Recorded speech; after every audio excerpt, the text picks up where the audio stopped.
Hey everyone, it's Thursday the 19th of December and it's 2:15 in the afternoon. Today's video we are going to be taking a look at two Barricade lamps that I acquired recently, one of which is an eBay purchase, and I was just intrigued by it so I couldn't resist.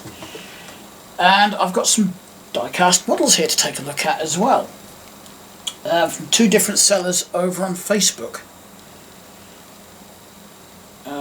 It's a bunch of Johnny Lightning with a Siku, and I think it's a Del Prado. Actually, the Del Prado came from a friend of mine that one of these Barricade lamps came from. And one of the models is one that I've been after for quite some time and just never got round to purchasing, kept putting it off. And I didn't last week. Popped up on a Facebook group, so I just went for it.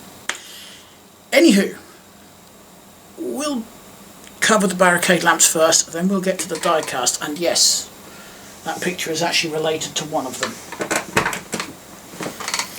Right, so the first lamp I've got, I'm just trying to see which one it is which, okay, was offered, well, a friend of mine messaged me because he was having trouble selling it on eBay because it got took down twice. You know, we got talking about it and he just said, did I want to buy it? So I said, yes, like I normally do. So, here it is. It's a blue JSP mini light. Flashing light warning, because this is a Xenon strobe, so if you're sensitive, just be warned. There we go, I won't run it for very long. So, it's just a modified mini light. You know, blue lens, blue body, Xenon strobe instead of an ordinary bulb, and a pole on the bottom so the police could pop it on top of their traffic cones. Now, I never thought I would own one of these because they're so rare. You know, until I actually owned one, I'd only ever seen them in leaflets that had been posted on the collectors groups on Facebook. But I don't just own one, I now own two, so I've got a pair. I've got a pair of red ones as well, and yes, this one does work. If you're wondering how I know the difference, just a quick demo. It's because this one's got dust on it from being in my cupboard and that one hasn't. Other than that, that's the only way I can tell the difference. Dusty, not dusty. My cupboard, not cupboard. Yeah, I'm actually wondering if these poles are like galvanised or something. And considering their age, there's not an ounce of rust on them. They've either been stored very well or they're... well, they could even be aluminium. That might very well be aluminium, actually. I haven't got a magnet at hand to find out. Right. Now the next one, I was literally just randomly browsing eBay once in a while, like once a week, once every 2 weeks, sometimes even once a month, just depends. When I'm thinking about it and how I feel, I will just type in like Dorman lamp. That's what I usually type in. It's one of my searches for looking for Barricade lamps, just to see what's around. And I found this one. Just your average run-of-the-mill Dorman E-type. Which I actually rather like these. You know, I've got quite a few of them. I've got one on a tripod over there. I've got 3 up on the shelf above my head there, and a whole bunch of them, including one that I custom painted, in my cupboard. And a red one, and an Australian version as well. Anyway, this one piqued my interest because the description said it was found while magnet fishing, so this has been dredged up from the bottom of a river somewhere in the UK. I didn't actually look at the location, so I don't know where. But I thought, well, I wonder if I can get it to work. I wonder, and it looked pretty good, mind you. It only had the photo of one side.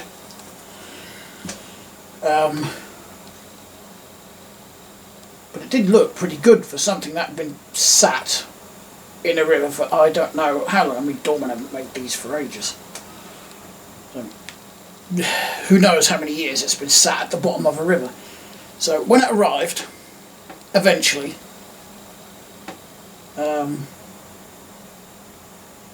actually while we're on that subject, I did leave negative feedback for this seller. I'll explain why when I'm done talking about this. But the description, everything was absolutely fine. The listing was fine. There was nothing to do with that. Anywho, when it arrived, there was definitely a lot of evidence in here of being in a river, because there was lots of river dirt and stuff wedged in here. In fact, I had to literally dig the battery out. This bit was clear, but around the battery was it was all packed with river dirt, so I couldn't actually get it out. As well as it had rusted to the circuit, so the circuit was knackered, the battery was obviously knackered. Couldn't even salvage the bulb, even though it cleaned up it wouldn't work, so once I'd got everything out of this, I gave the inside a bit of a clean out, not a thorough clean out, just enough so I could get a replacement circuit in and a battery. And it does work, which I'll show in a moment. Actually, let's turn it on now. Got the key here. 50-50 chance, and I get the wrong side straight away. There we go. Oh, this is a Balfour Beatty lamp. So the circuit's not the best, it's quite a slow flash for some reason. It shouldn't be that slow. But as you can see, because I've just inadvertently shown you, we've got a couple of holes in this side. This one being the largest of the two. But that is, I was going to say that's it. We've got one this side and another one that side. That is it for holes. Although where the Balfour Beatty sign is, it's a bit crusty there underneath it. But considering where it's been for years, I think it's done well. It's got a bit of history to it as well now, you know. It's a survivor. I mean, if it had a lot more rot in it than this, I would have just binned it.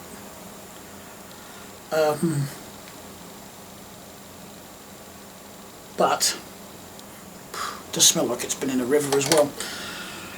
But it's not as bad as I thought it was going to be. You know, I watch magnet fishing videos on YouTube from time to time, and a lot of them say, you know, how much things stink when they drag them up. Maybe they do when they first come out of the river.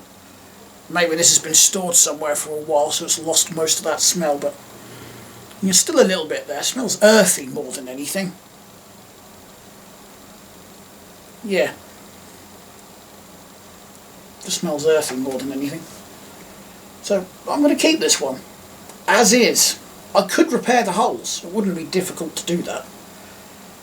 You know, all I would need is like a drinks can or something similar. That might be a bit thin, but you know, I would just need something that I could stick on the inside there to cover up these holes. Drinks can would be easy because you could easily mould that to the shape. Don't know how I would stick it in. Some epoxy maybe. Maybe just lay it in there and put a bit of filler over it. I don't know. You could just stick a bit in there, then just fill these holes in with a bit of body filler from, you know, a car shop like Wilco's or something like that. Halfords. Sand it all down, paint it up. If you respray the whole thing, no one will ever notice it, but I'm going to keep it. I think it's adding a bit of character, and this is quite a good survivor. I've seen on these magnet fishing videos, these get dragged up from the river, actually bits get dragged up from the river. And I've seen some photos on the groups where people have found these in hedges and there's just like one side left of it, if that. Because these did like to rot even on dry land. So the fact it's only got those 4 holes from being underwater for God knows how many years, I think it's done well and deserves to survive. And I have been over it, not only with this but with screwdrivers and things. You know, there is nothing strong. Even the stickers have survived. Dorman Smith that's meant to be on them has disappeared, but the rest of it has survived. So that will stay in my collection. Right, diecast. So, the person that sent me the blue JSP, well, I actually bought it off of him, included this little Fiat 500. I think it's a Del Prado. Now, there's going to be people out there that might think I'm weird for this, but I like this a lot more than I would a Ferrari or a Porsche or a Rolls Royce or something like that, you know. I'd rather have a cheap classic like this than a high-end expensive luxury car. I don't know why. It's just what I prefer and what I like, what I would be happier with. You know, well, probably for the same reasons people, you know, would, or some people would prefer the high-end sports cars. You know, we all have different tastes. Mine just happens to be crap. I like the not so great cars. Well, actually, I know I'm not the only one because I do follow a channel called Hubnut, who's just the same. He loves the not so great cars as well. In fact, so does Laurie's Mechanical Marvels. That's the sort of thing he'd like as well. Anywho, next up, I've got a whole bunch of Johnny Lightning here and a Siku car transporter. And I've got these from the guy I've bought Johnny Lightning and green lights and whatnot from in the past, over the last sort of 2-3 months, something like that. I've bought them here and there. I can't remember if this is the third time I've bought from him or the fourth. No. But yeah, anyway, I'll take a look. Yeah, like I said, these are all Johnny Lightnings, apart from the transporter. Let me get the extra lighting on. I'd forgotten I hadn't turned that on. So up first we have a 1970 Ford Maverick. Now, I've always heard it said that our Ford Capris were our version of the Ford Mustang back in the day. That's a 1970 Ford Maverick, and I think this looks a lot closer to our Ford Capri than the Mustang did. So I'd say this was more like our Capri, or our Capris were more like this. Just personal opinion. I actually quite like this.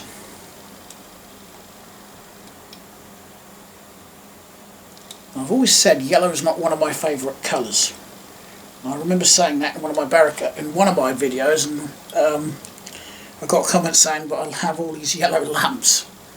I don't understand it either. But I do like it when there's sort of like black highlights, if you like. You know, when it's got some black trim.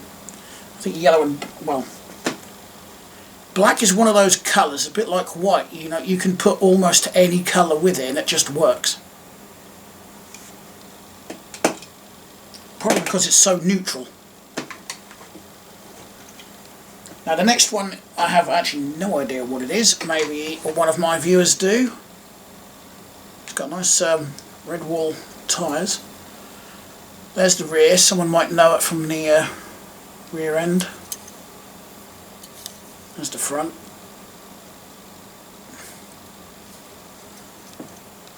Yeah, it doesn't say what this one is on the bottom. Not a clue. I'm going to bring the camera a bit closer so I haven't got to reach as far. Next up, a 1968 Chevrolet Camaro in a lovely dark green, again with the red walls. And it's the SS model, which I believe makes that the Hemi. So I've got the Hemi in it.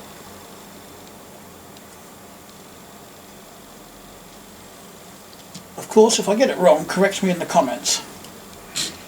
Now we've got two in slightly different colours, AMC Ramblers, SC Ramblers. I have to say, when I was looking at the photos, when I was picking through what he had, I actually thought these were Novas at first. I do like they got the little air scoops on the hoods as well, and the hood pins. I know, I called them hoods. Bite me. I have to say though, I prefer the wheel rims on this one. I think they look nicer. Again, the hoods do open on these.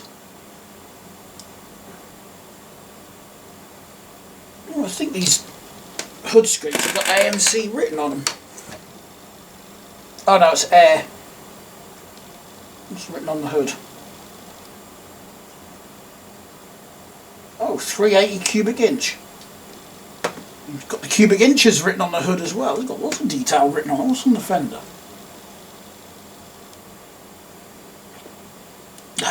I need to find my little white magnifier again, because that one has got that little enhancer bit on it, but it's not clear enough. It's not as clear as my little white one.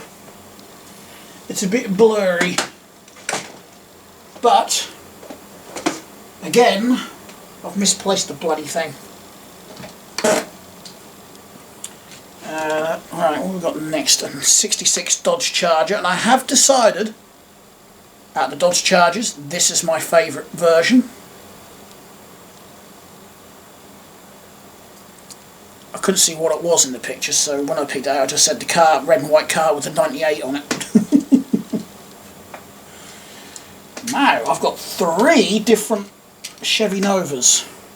I nearly said Vauxhall Novas, because in the 80s we had a dinky little hatchback called the Vauxhall Nova over here. And these are, I think, these are 68 Novas. Hold on. Hold on to your horsies. Let's have a little look-see. 65. Not bad. So I've got this sort of maroon coloured one here. Maroon burgundy colour. Dark red maybe.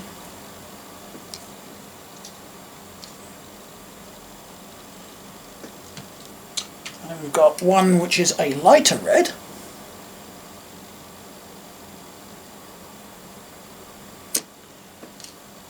And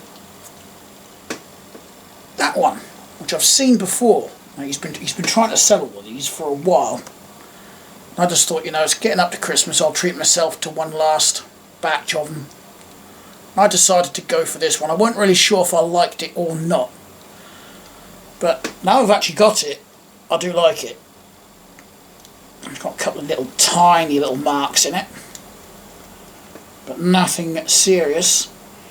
Now, I play a video game called My Garage, and there's a mod for that, for the Chevy Nova. I can't remember if it's the same year as this one. But I was actually going to build another one, and try and replicate these colours just for the fun of it. Don't know how close I'm going to get the colours, but I can certainly give it a go. We've got a 1950 Oldsmobile.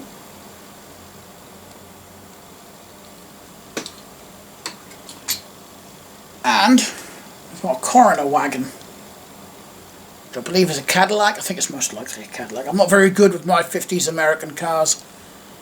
In fact, I'm not that brilliant with American cars, full stop.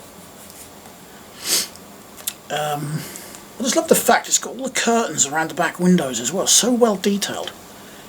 But it doesn't say what the car is underneath. But what intrigued me is it's actually got 2 different copyrights on this. It's got the 1996 Playing Mantis copyright stamped in the actual chassis, but then printed on it. It's got copyright 2020 Tomy International Inc. Now Tomy, if it's the same Tomy, which I'm going to assume it is a Japanese toy brand, and they do have their own die-cast line called Tamika, mostly sold in Japan, and there's some nice stuff from them as well. So, has Tomy acquired Johnny Lightning, maybe? Are they linked somehow? No idea. There's a nice red dome light on that as well. You see, here in Britain we just have what we call a private ambulance, which is basically a black van with ambulance written in white letters on it, usually on the bonnet. Don't have no beacon or anything on the roof. And at the back they normally have what we call the up and over door. You just lift it up like that, which is what the rental van had when my stepdad's Connect got written off. He had a Ford Transit, brand spanking new one. And even today I've not seen another Transit van with an up and over door on it. They have the two opening doors on the back, the twin doors, not the big up and over door. That was quite a large Transit as well. It was nice, actually. Now, last one from this guy. Oh, he's got his own Facebook page, Mixed Diecast Sales. If I remember, I'll put a link down below. I may even link to UK Diecast Sales as well on Facebook, because that is actually a great group. It can be a bit difficult to sell because there's always people trying to sell, so your post can very easily get, you know, knocked way down the list very quickly. Especially if there's a auction going on, because you know people put the bids in on all the separate photos, so they end up as individual posts on the bloody group. Yeah, it can be a nightmare sometimes, but if you're looking for a specific manufacturer of diecast, I don't know, like Solido, Siku, Matchbox, Hot Wheels, whatever, you'll probably find it on there. If I do forget and don't post it and you want a link, just leave a comment and I'll I don't know if I can reply with links in comments. If not, I will edit the description and then just notify you I've edited it. Here we go, a Siku car transport. The only one I've got. I know I said I've got hundreds of car transporters, which I have, but most of them are actually Matchbox. I haven't got many in the way of other brands, and certainly not a Siku. It weren't cheap either, this was 20 quid. I love the fact it's got pull-out ramps on the back there. That is a nice truck. The trailer bit is a bit dirty, it could do with a clean. Probably been on display. I think a lot of these have just been displayed. It was a bit dusty. I'll clean that up. Now, this one was bought from a different seller.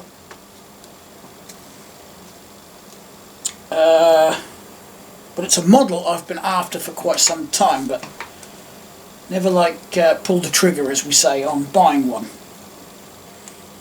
Mainly because the only source I knew at the time was eBay, and they go for a lot, well, I say a lot more, they often sell for more than what I got this one for. I got this one for 20 quid. Plus, I can't remember what the postage was. There's a Corgi Vanguards, and it's a model of a 1988 Vauxhall Carlton GSI 3000, so it's a 3 litre straight 6 in red. Yeah, in very nice condition. Box is in good condition. Limited edition as well. It has got the certificates and everything in there. I have slid it out of this cardboard sleeve, because that's all this is really. It's not really a box, it's like a cardboard sleeve thing. And I am going to leave this in the box. That's rare for me to do. And everything in me is actually saying open it up, put it out on display as a loose car. And I'm like, no, I'm not going to do that. Now, if you look on the front there, this is where things get interesting. It's got an actual number plate printed on it. Now I notice, especially with Vanguards, they like to do that. Whether it was Corgi that was making them, or Lido or whatever, you'll notice there is actually a number plate from the back. And I did it once with one of my Mark I Transit vans, which is a Lido Vanguards. and it actually came back as belonging to a real vehicle, a white Transit van, Mark 1, same year and everything, same colour. So I did the same with this number plate. I put it through the DVLA, and there it is. It's on sawn, no MOT. Actually expired in July, that might be why it's on sawn then. There we go, Vauxhall, October 1988, 3 litre. That's a screenshot so I can't scroll, but it does come back as red as well. It all matches, including the number plate. So I got curious even more because I'm a member of the Vauxhall Carlton Owners Club, even though I don't own one. Well, technically I own one now because I've got a model, so technically I own a Carlton, technically. But anyway, I posted this model with that screenshot up on the Owners Club, and someone replied with that. That's the real car for this model. They are identical. Matching number plate. Everything is the same. It's a GSI 3000. It's got the GSI 3000 rims. It's got the fog lights. Now, even looking at this, it's got all the detail on the front as well, all the trim. It's an exact match.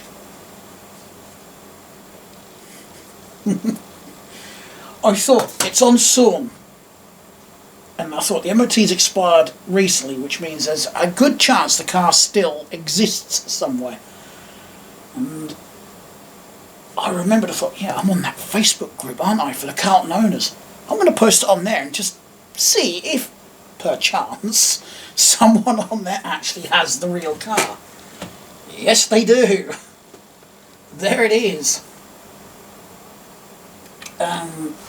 One of the reasons I've always wanted one of these, not necessarily the GSI 3000, but obviously if any manufacturer was going to model a Carlton, they would model it on that one. Because when I was growing up in the 90s, and sort of like the early to mid 2000s, it was common for our family to have a Vauxhall Carlton. We had a few others in between. I mean, it was common practice back then to literally buy a car, use it for a year until the MOT runs out, and then it's usually sold on and you get another one. I don't think anybody could bother putting it through an MOT. Anyway, we did put a couple of our cars over the years through MOTs, but that's what we did mostly. So yeah, it was a popular choice because it's a nice family-sized sedan, and they were so comfortable even back then, even as second-hand cars. They were still comfortable cars to ride in. I absolutely adored it when I was a youngster.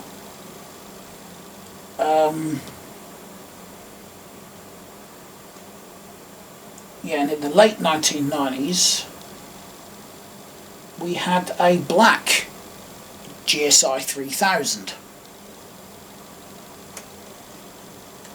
And one of the problems is, because they've got this plastic skirt that runs along the bottom there, it traps water and rots out all the sills. That's why my dad got rid of it, because it would have been too costly to get it all welded up at the time. I don't know if the car was ever fixed or anything. I don't know if it still exists. I can't remember the license plate number, so I can't check it.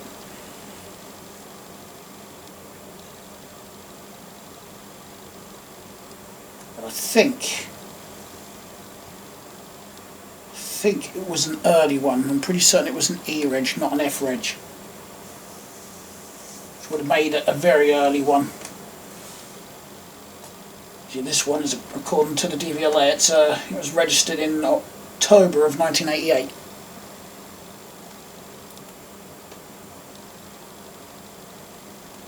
So that's a difference between us and the Americans. The Americans actually date the car properly, you know, from when it was manufactured. We don't. We just go by when it was registered.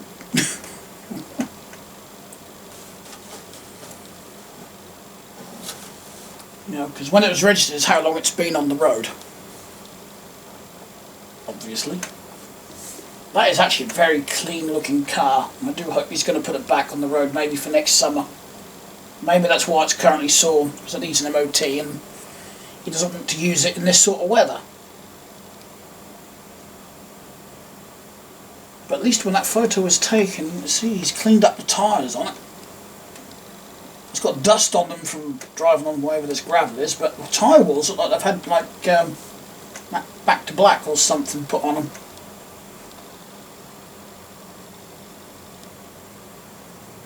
But it does make me wonder, when they make a model like this and they put a number plate on it, does it mean that they actually just found this car one day and thought, you know, we'll take a photo of that and use that as a reference to make the model? Is that what the manufacturers do? That makes me want to go through the rest of my Vanguards and just see how many of them will come up on the DVLA.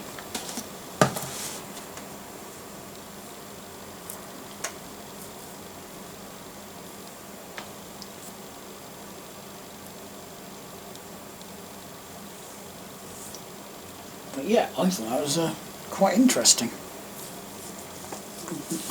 Is my transit van... No, I don't think it is. It might be on that bottom shelf. I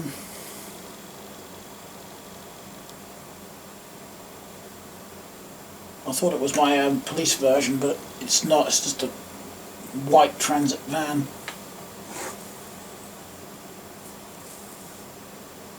I seriously want to go over there now and grab the others and just sit here on the DVLA and put all the number plates in and see what comes back. And see if I can actually find the real car.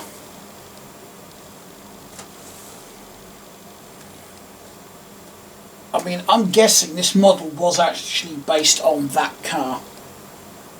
You know, it can't be just a random number plate they stuck on there that just coincidentally is identical to this one.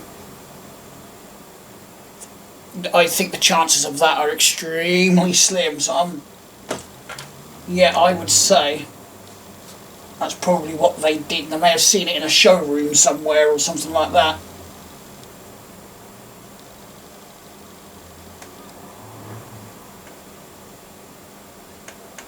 Do some back to black on that bumper, actually. It's a bit faded grey.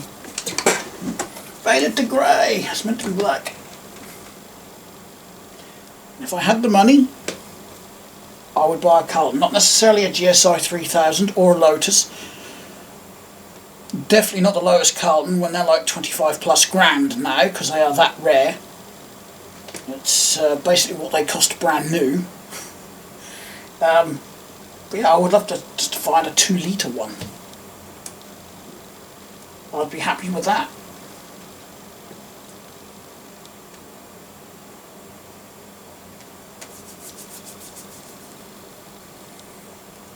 I mean, I can't remember the last time I saw one of these driving around here. It's been years.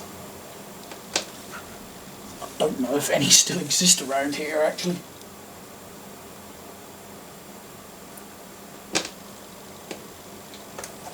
But if I could find one, I'd certainly try and save the bloody thing. Even a Mark 1. Or a Mark 1, well, finding an actual Mark 1 would be hard because they're rare, but you can probably still find the Mark II facelift. And then you've got the Mark III. No, that's a Mark II, sorry. And then a Mark III, which is just sort of basically like that, but with different, or rather smoked-ish taillights. That's about the only difference I could see.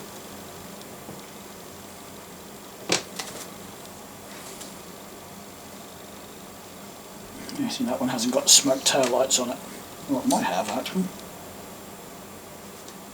It's hard to see it when it's in the case. Anyway.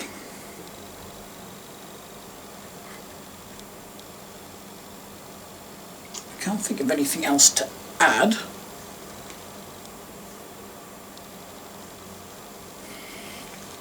I've not got any more diecast, so I will wish you all a Merry Christmas. And a happy Hanukkah or happy holidays or whatever it is you celebrate or and don't celebrate. And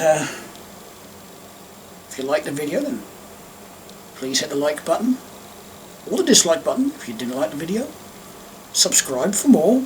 It's totally free to subscribe, and I will see you all in the next video, which will be after Christmas now. So enjoy your holidays, and I'll see you later. Bye.